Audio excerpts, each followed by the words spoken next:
Hi guys, meron pala ako ngayon dala Zion Tactical, syempre leg bag to guys, para to sa mga nagmamotor. Kahit hindi ka nagmamotor, pwede sa'yo to. Ipapakita ko sa inyo yung loob guys ha. Yan yung loob oh. Sobrang daming packet. Yan. Dito may mga packet din siya. Yan. Dito meron pa siya packet na maliit. Ito. Dito sa loob.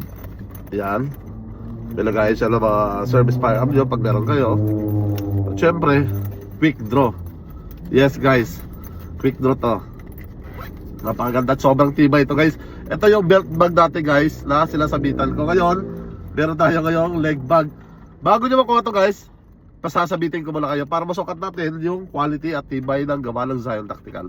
Ipapakita ko location, ganun ulit. Pag malapit kayo, puntahan nyo na.